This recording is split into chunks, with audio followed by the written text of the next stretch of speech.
can you see this person's perspective, but can you see beyond this barrier that is in front of you right now? And we do get to that place of gratitude and actually appreciation. Now, it takes us refusing to stay in a victim mindset in order to do that.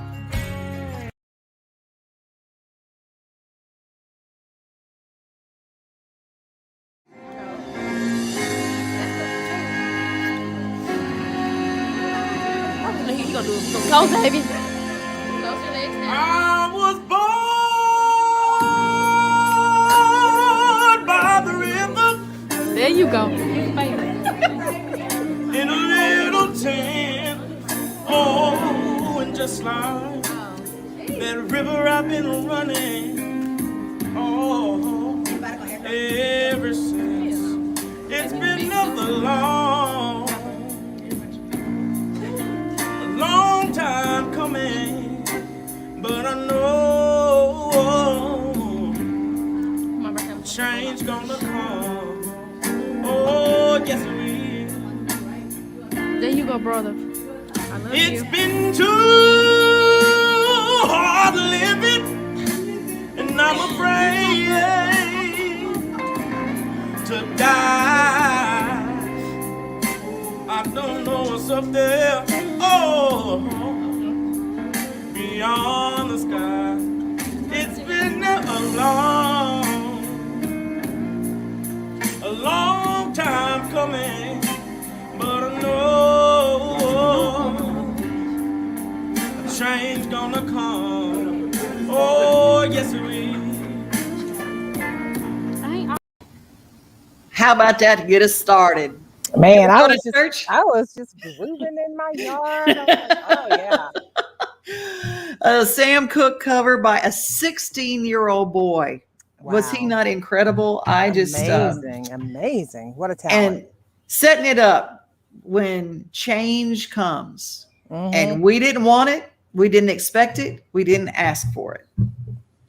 Whoo, Lord have mercy. It can be everything from a diagnosis at a doctor's office, and we go, "What you talking about, Willis?" To the loss of a job, the end of a relationship.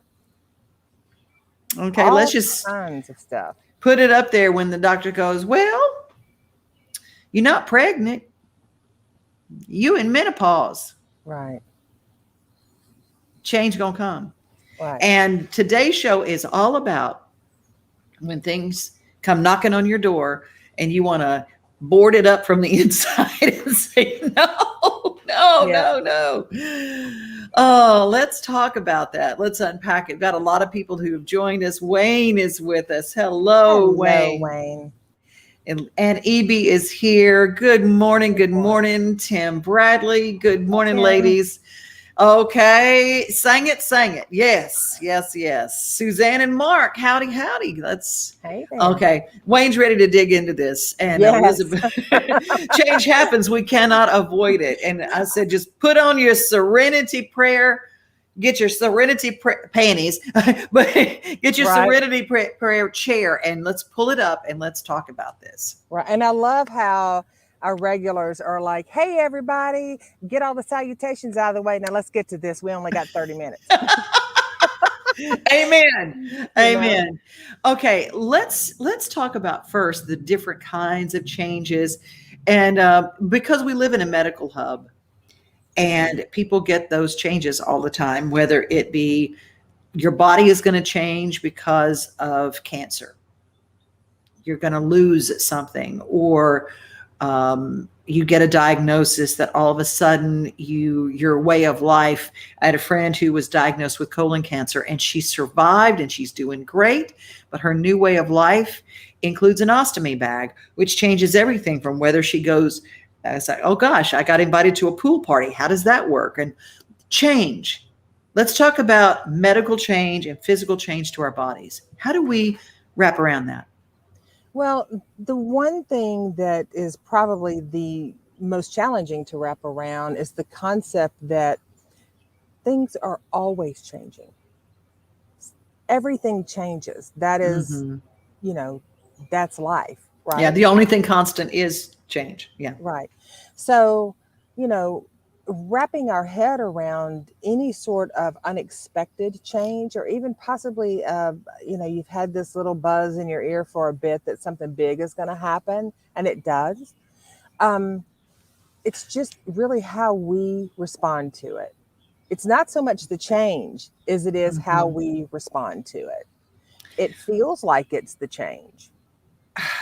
It is. And there are a lot of things that we don't look at now. I do know you and I have a mutual friend, relative slash, that the gift of cancer, the Hmm. gift of cancer. And when we start looking at those changes that are not necessarily all rosy unicorns and rainbows, and go, wow, this is different, but you're alive. And I think that the first way that we can start is to say a gratitude list for, wow, I got more days. What can I do with my days? Okay, they're going to look different. I can't do this, this, and this, but here's what I can do because I'm breathing. Right.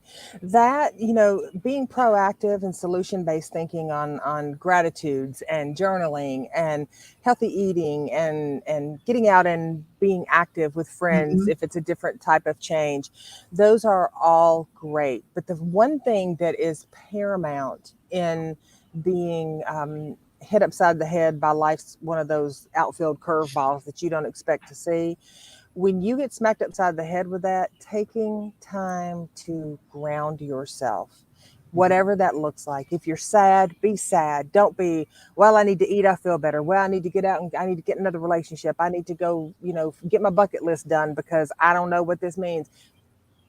Be in that moment and see what that moment has for you, because there's great clarity that Mhm. comes with shifting in life.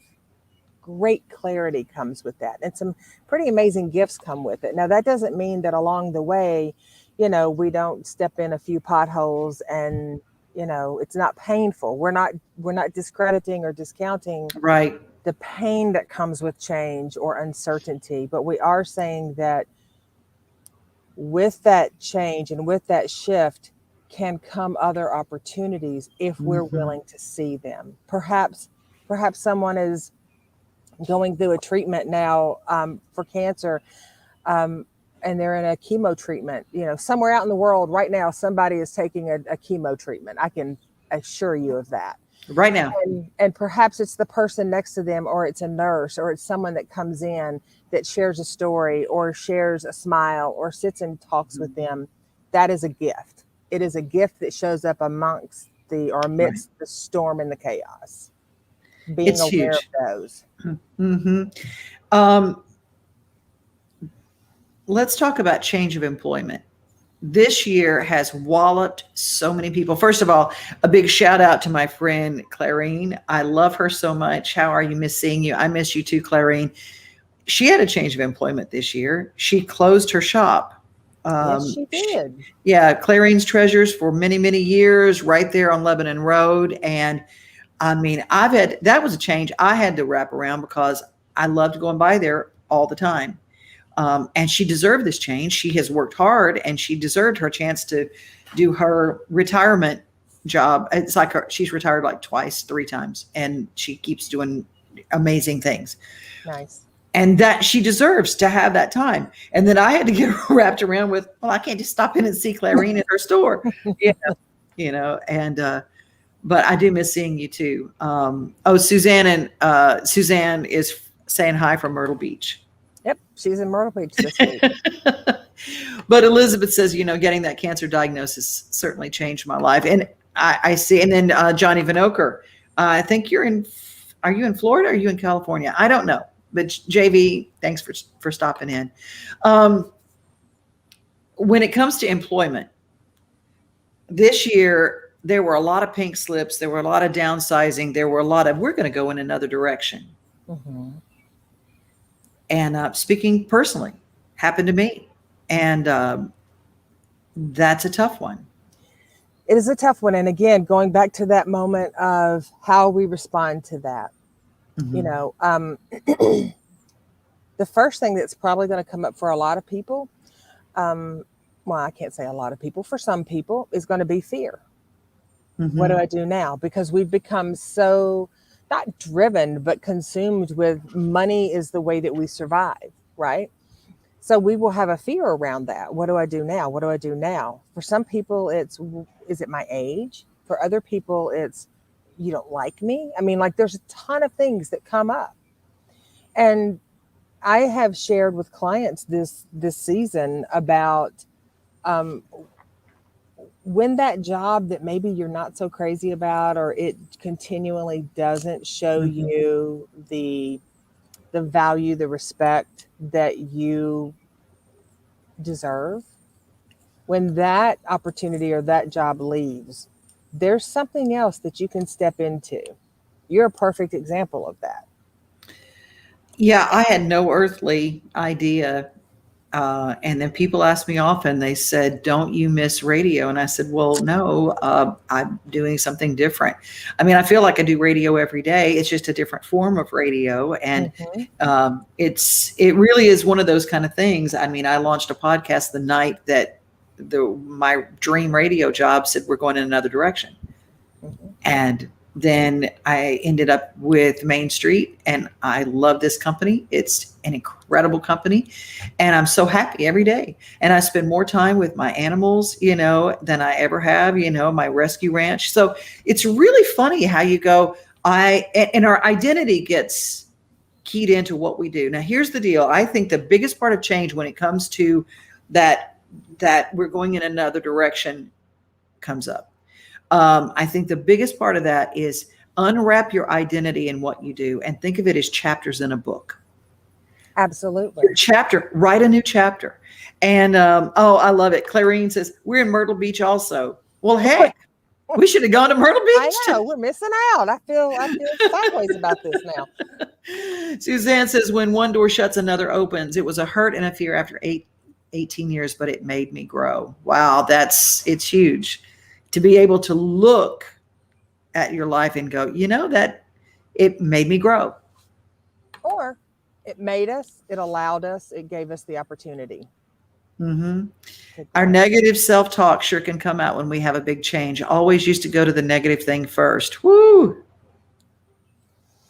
Well, and that's that whole mapping and brain wiring thing. Well, they say wiring, but it's comfort. It's familiar. It's familiar. That's the thing. We get used to things. And I go, someone was really complaining about a job that they hated for years and years and years. It's just like, I hate my job. I hate my job. I hate my job. Then they lost that job. And it's like, oh my God, what am I going to do? I don't have that job anymore. Right. But you hated that job. I know, but I'm scared. What am I going to do? And I go, something else. I'm scared. What am I going to do? Mm-hmm. Be brave. Step into something that is waiting for you. And I love Clarine is I'm in the best place a person could be in, and she did. I mean, she has written her life in a great, she is a poster child for writing a new chapter, and creating, because she started Clarine's Treasures as a retirement job. Nice. And so moving into those things, let's talk about, she wants to know about our little baby, Little Bit. And Little Bit is a kitty cat that was one of a group of feral kittens that I took in from her. Little Bit is doing great, Clarine. Little Bit is living on the farm and just kicking butt. And Larry, the orange brother, is doing great too. Let's talk about when a relationship ends and it's not our choice. The spouse comes in and says, I'm going to go in another direction. I don't mean to laugh, but how do people get out of a marriage it's just like, what? And in 9 times out of 10, the person who gets told, I want a divorce, more often than not, they go, I had no idea. I had no idea they felt that way. So with that, there's a couple of things that come up. Often when I work with people and they say, I didn't have any idea, I'll say, well, let's just unpack that just a little. And once we've unpacked the icing off of that cupcake, we get down to, okay, well, yeah, yeah, there was that, but it wasn't that big of a deal, you know. So relationships can, if they are like, what keeps popping into my mind is I was in a relationship for about 4 years, and he came in one day and was just like, I'm I don't want to do this anymore. I'm done. I can say I didn't see that coming, but I kind of did. He was kind of not nice sometimes, and I excused that away. And so, and this is not to throw it on him, because I could just be a bitch sometimes to him. I'm just Mhm. going to own it. When somebody comes at you and they're like, "Rah," the first thing we want to do is protect ourselves. Right back. Right Mhm. back. So, it's about accountability and ownership. But I will tell you this, when that happens, again, it falters back to taking time for yourself. Take time to feel that pain. Don't run from it. Don't be afraid of it. But good Lord, don't get naked and wallow around in it and get comfortable with it, because it's not there for you to stay in that fear, in that anxiety, in that depression. That season, as you were saying earlier, Devon, it's not about this is the end of your chapter, this is the end of your book. It's about, okay, didn't expect that to happen. It Mhm. happened. So now what do I do? And granting yourself the wisdom and the grace to go, okay, I am okay. Not I'm going to be okay, because Mhm. that alludes to the fact that we're not okay right now. Emotionally, we might be distraught, but Mhm. physically, we're okay.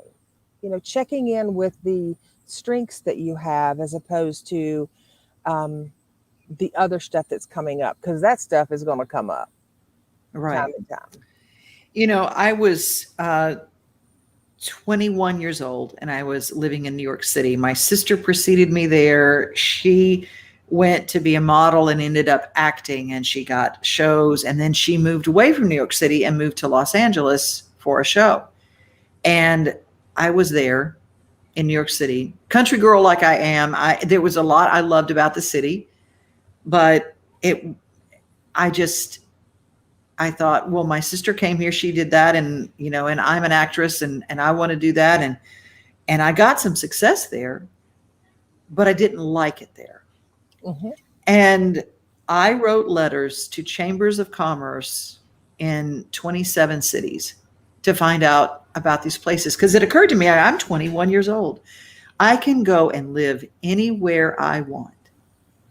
Where in the world do I want to write my next chapter? And it affected me really then, because I could have gone, I didn't get my big break in New York City. I was a model for Ford Models, and I want to say that was a very cool time in my life. And I was a plus size model, and I was part of a pioneer of that genre. And I studied writing, and I did a lot of things like that. And I studied voiceover. It set me up in my career path. But I could have looked at that and go, I'm going to stay in this city till I make it on a TV show, or I make it on Broadway, or I'm not a tree. I can move. Exactly. And where had I always wanted to live? Nashville. I always wanted to live here. So I mailed my things to an address I had never seen on Music Row. And they said, well, Music Row in 1986 was dangerous. And I said, I lived in Hell's Kitchen. It's okay. I can handle Music Row. And I did, and it was fine. And I loved it. But here's the deal. We are not a tree. We can move. We can write a new chapter, and we can look at the next adventure. And I don't care if you're 21 or you're 81. Absolutely. Absolutely. Again, we're limited only by our self-perceived limitations. Mhm. Bottom line, you know. And accepting the things we cannot change. That wonderful line from our precious serenity prayer. Accepting the things that we cannot change is sometimes accepting the change we didn't ask for. Well, and when we get into the word accepting, a lot of people get bristly around that, because it's like, I'm not accepting it. I don't have to accept it. That means it controls me. That means I don't have a say in it. Accept it, acknowledge it, embrace it, whatever word floats your boat, but just Good stop, point. Good point. just stop beating yourself up about it, because Mhm. when change happens, um, at that point it's happened. So we either create that space to feel what we feel and Mhm. acknowledge it and own it, and then we start creating in the direction of either our highest and best or our well-being, or we stay right there where we are. And this happened to me again. I can't believe this happened to me again. Well, of course you can, because if you say it always happens to you, why can't you believe it? So if you're not expecting anything different to happen than what normally happens, then probably Mhm. going to happen. EB, the fear and the demons from the huge changes in my life also opened new doors that led me to better places. I couldn't conceive of good things coming from such pain. It is possible. Ooh, that's a mouthful right there. And Barbara, hi Barbara. We are not a tree we can move. Good. I'm glad you resonated with that, because it is one of those kind of things. I literally put that phrase on a Post-it note and put it on my mirror. Mm-hmm. And when we become comfortable with the misery that we are in, that is detrimental to our spirit. And why do we become comfortable in misery? Because it's easy. It's painful, but it's easy. It's easy to be in, and again, I want to preface, there's a big spectrum of pain. There's all kinds of stuff where I'm talking about. It becomes easy to side with negativity, because we live in a world where, despite all of the amazing positive things that are happening, there's always going to be that one, two, possibly three people in your life that are going to point out to you that it's not going to last. Good things never last. Only Ooh, the good die young. Well, that sucks for me and you, I guess. But we bad. I mean, I'm just saying, I'm pushing 58 this coming. What are we in? Oh, we're in 21. So I'll be 58 next year. And I am like, hey, I'm all about it. If I am not on the side of pushing up grass and daisies, I'm going to find a way to embrace every opportunity that I can. And please excuse my little ragamuffins. I'm out, as you can see, the backyard, and Otis I is. know. I feel very Oprah-esque when you go outside. Joyce says, "Love you, girls. Thanks for the program. It is inspiring." And Barbara responds, "Love hearing your story, Devon. We are a tree. We're not a tree. We can move. Is what got us out of the suburbs in Idaho to Nashville." You guys, they have a family band called Credenda. And I want you to go and check out their music, because it is absolutely fabulous, and it's just wonderful. They did move from Idaho, and their story is so inspiring. We got to share that on another one of our shows. I always said, through God, anything is possible and will be. Yep. EB, I figure with all I've done, I'll be pushing 125 before I quit this life. Amen. Oh, that is Amen. brilliant, brilliant, brilliant. I think that a lot of times I feared change. When change happened to me, I held on like the monkey holding on to the banana in the Mm-hmm. log. And there were bananas all around me, because I was afraid I would have to give up certain things in my life. I lived in misery, and I lived in a secret misery, and I didn't tell anybody and nobody, because I'm a really darn good actress. I don't know why I didn't end up on Broadway. I mean, I'm just kidding. There's still No, time. there's still time. There's still time. Who knows? But I feared what would be said of me that would be an untruth. Mm-hmm. Yes. And it turned out all those things happened. Everything that was untrue that was said of me by someone wanting to keep me in prison was said. And you know what? I lived through that. And I decided, if all I have is 5 people or 2 people or even one person that has my back, that's okay. And most It's okay. importantly, if you have your own back, because the work that I do, we Yes. talk about the littles, and Mhm. our littles, somebody's got to have their back through their trauma, through their life experiences. Someone has to have their back, and we're the only person that can have their back. We can line it up so that we have friends or family or partners or colleagues that will say, I've got your back. That's wonderful. But we have to be first and foremost the one that is going to advocate for ourselves, because at Mm. that point it becomes our responsibility. We can let other people advocate for us all day long and it's them doing it. And so if nothing ever changes, then it's okay. I guess I just don't deserve it. But if we take the reins and start advocating for ourselves and our change and how we show up and how we think about things, Right. and you being on Broadway, let's just look at that for a minute, Devon. Which Broadway are you talking about? The Broadway in Nashville? Are you talking about the Broadway in New York? Because I'm thinking we can make that Nashville thing happen while you're waiting on the one in New York. Girl, we'll go down and set you up on the street down there. You can sing and talk and whatever you want to do. See, you know what? It's so funny. And it is that. It's changing our perspective to wrap around. It's like, well, yeah, which Broadway are we talking about? What dream is it? And how does the dream morph and change as we go? And it's never bad. It's never good or bad. It's just like, hey, what's our new adventure today? Right. Maybe you go to Broadway in Nashville and you find some amazing people that you become friends with. Mm-hmm. It happens. There's gifts everywhere, you know. And Barbara, I love what she says. Why do we stay in a painful situation? Maybe because we've jumped from the frying pan into the fire before. This may happen again if we try to make a move. That keeps a lot of people in a miserable place. Yeah, because we do get afraid. Well, what if it's worse? Well, one, what if it's worse? Secondly, what if it happens again and next time, depending on how this last time was, you know, I don't want to have to start this process all over again with somebody else or with a new job or, you know, I've seen people who have jobs that they literally detest their job, but it's a paycheck and they've been there a long time and they don't want to leave because if I leave, what if I don't make it at the other job? Or what if? And, you know, we've seen the little saying that's out there, the meme that's on social media that says, you know, what if I fall? And then it says, oh, my dear, but what if you fly? Yes, And that's that takes training our brain to lean in that side.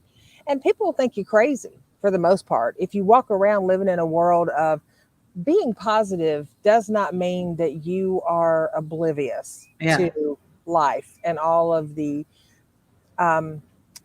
experiences that can unfold that can be heavy. It just means that you choose to show up in the most positive way that you can in any given situation. And thinking in terms of possibility, living in the possibility. Paul Pez, I love him. Got to go see him and visit with him the other night at Debbie Champion's Writers Night. It's good to have someone who has your back. Yes. And that can come in all sorts of forms. Elizabeth says, only I can make the changes in my life that I need to make. No one can do it for me, just like no one could get sober for me. It comes down to we must take responsibility for all aspects of our life. Good share. Joyce, I'm also one of those types that my family before me has taught me you need to stay in marriage. You made your bed, happy or not, because it's what you're supposed to do. You know, I just cringed, right? You know me. I'm sitting here. I don't know if I'm wiggling too much for you guys today or not, but I am fighting off a swarm of sweat bees. I'm not even sweating. And I am like, get away from me. So, but my apologies if I look like I'm if you're having a fit. Yeah, if I'm like having a seizure or something. I'm really not. I'm just trying to stay alive amongst the sweat bees. But Joyce brings up a very good thing, a point. You know, a lot of times we are conditioned by society, by family, by, you know, church, by friends, by all kinds of stuff that once you're here, you stay there. You made your bed. Yeah. Well, I mean, we usually don't stay in the same bed our whole life, right? You're in a baby, you're in a crib, you graduate out to a toddler bed, you graduate out to a full-size bed. And then when you get in your full-size adult bed, at some point, I hope you change that mattress out over the few years. You flip it, you switch it, you get a new one. So we are meant to evolve. That is not discounting the, you know, marriage. And it's not discounting that at all. if you are in a marriage and you're not pulling your weight, then you owe it to your partner and you owe it to yourself to do that. If you are in a marriage where you are, or any relationship where you are being discredited, disrespected, discounted, and disregarded, then first thing is set your boundaries and have that hard conversation and ask for change, ask for shift. If that doesn't happen, then you do get to, you do have the right to leave that situation. We do not have to, I don't know who said this. I wish it was mine. It's not, but we do not have to set ourselves on fire to keep other people warm. That is not what we are obligated to do in life. And if you are with someone that thinks that you are, then perhaps they need to be with a tree or something that can keep them warm all the time. You know. Yeah, be a risk taker, Barbara says, and that is true. And she's definitely proof of that. Yeah, I love that. That's awesome. So does Joyce, loving that. Yeah, we don't have to set ourselves on fire to keep somebody else warm. No. So what we come to this is literally start writing down the good things of the changes we find ourselves in that we did not choose. You're not a tree. You can move. You don't have to set yourself on fire to keep other people warm. Embracing the change, wrapping around the change, whatever words you need, when change comes knocking on your door, maybe it's better. We can look at it, we can preconceive that it's going to be worse. It's going to be worse. It's going to be worse. Or we can wrap around that it could be better. Well, and here's the thing. While we're making our list of gratitudes and all the positive things, make that list of the things that you're afraid of about the change. Yeah. What's the worst? Yeah. What is the worst? What is the fear? And then ask yourself, whose fear is this? Is it my inner child self? Is it my adolescent self? Is it that I'm aging and I don't think someone will want me in a relationship, in a job, in a whatever? What is the fear? And then qualify whether or not that's an actual fear or if it's just kind of a hindrance. Because a lot of times we give things that are like, a new job will be hard to find. Well, that's a hindrance, that's a fact. A new job may be hard to find. A fear is, oh my God, I'm not going to get a new job. Well, a new job is challenging to find versus I'm never going to get a new job. Two completely different emotional sets. Yes, absolutely. Tim shares, yes, with the what ifs. Also, what if this is a blessing? As God has told me in my spirit, take the bull by the horns. You will never know until you try, but put forth the effort. And man, that is a struggle sometimes, getting that strength up, courage up, putting forth that effort. But oh man, when the change has been good, then glory. Thank you, Jesus. Yes. Well, and I'll tell you, with the taking the bull by the horns, what I think about when I hear that is Stevie. Yes. I think of Stevie. My blind steer. Yeah. You're mindful about him, but he's so gentle and he looks really, I remember the first time I walked out in the little, what do you call, I'm not a little paddock, a little enclosure. Yeah. Thank you. His little pen area. I thought, good God, he's 1,500 pounds and can't see. And if he knocks me over, oh Lord, and you cautioned me, like he's going to want to love on you, but he doesn't realize how big he is. So that was, that can be a fear. But then when you melt into that and you see that this amazing creature just wants to know you exist. And he just wants to be gentle. He's he's the biggest gentle giant I've ever come into contact with. And he's just beautiful. So that's an example of how, someone can take an experience and go, oh, no, I'm not going to do that. No way. I don't want to get trampled to death by Stevie. Or I'm going to lean in. I'm going to brush him a little bit. I'm going to love on him a little bit, It's an incredible thing. I believe that God sent him to teach me trust again, to teach me trust. I said, how better than a blind steer who literally goes through life depending on God to provide. Take care of me, help me. And I've learned that in all of the situations when I have opened my hands and said, God, I need this. I need your help. That my hands get filled up to, and I cannot hold all the blessings that come from that place of just help me.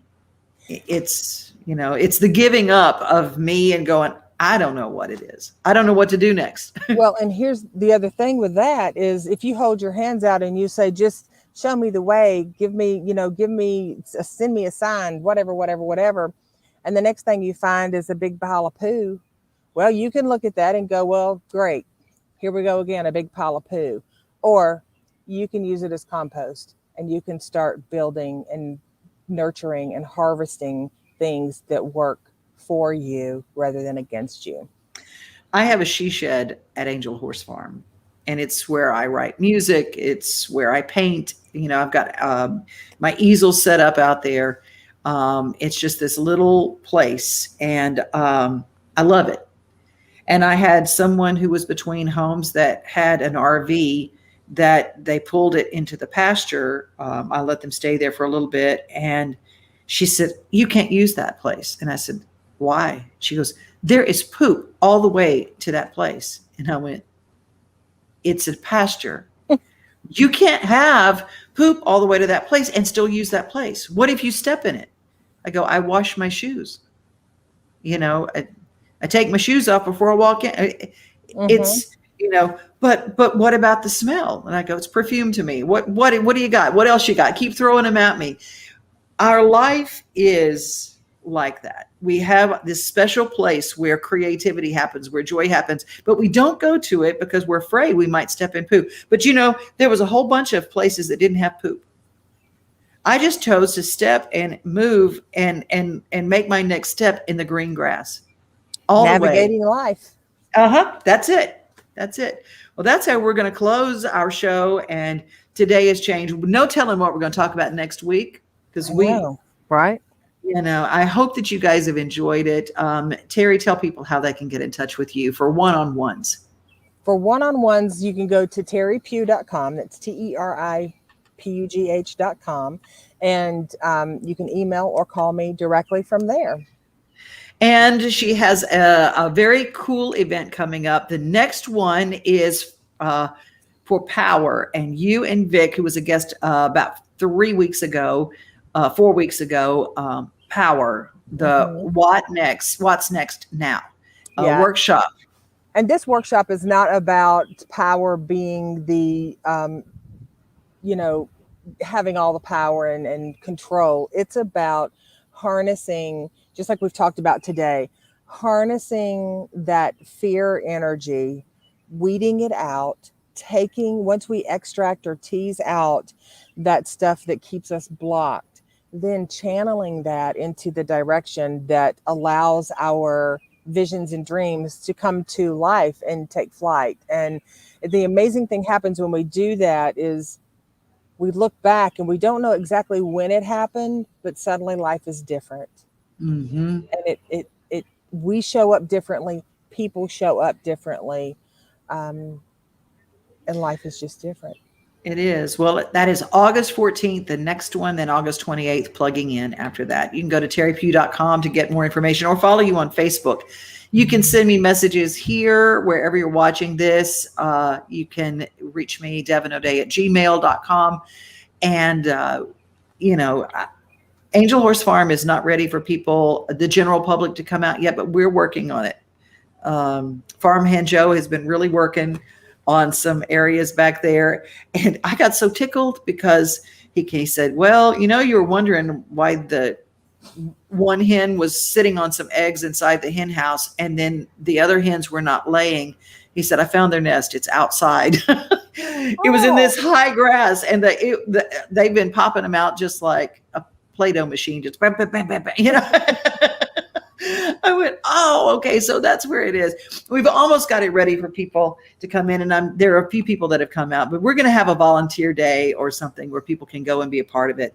And we'll be sure to let you know. Thank you guys for joining us. This is Launch Date, heard each and every week, wherever you're watching this, on YouTube or on Facebook. We hope that you will click like and subscribe wherever you are, and share this with your friends and let us know. We try to keep up with you.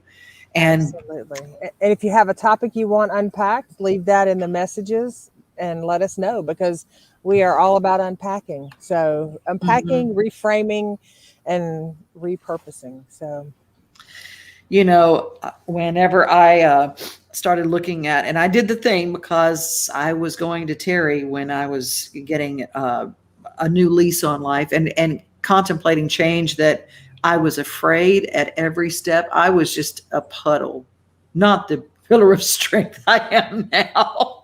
Well, you were that pillar of strength. It was just at that time you needed to be a puddle, and you needed to be a puddle in order to be a pillar again. And so you were that. It just had stepped out of the frame. That's how we all are. It is truth. It is. Well, everything that I feared happened, and I lived through it. You know, I go, that's the deal, is that I remembered as I heard things come back to me that were being said. And I remember, sticks and stones can break my bones, but words may never hurt me. That little thing you learned as a kid. And I went, it's okay. And it is okay. So whatever you're afraid of, words can't hurt you. Words do have power and they can hurt, but you don't have to let them grow inside you. So, and you can tease out that fear, give it the respect that it deserves, but don't give it so much that it emotionally paralyzes you in life. Amen. Amen. Well, Teri, you always end our show with your phrase. I do. Thanks for joining us, guys. And I hope that you all have a great rest of your day and increase the peace.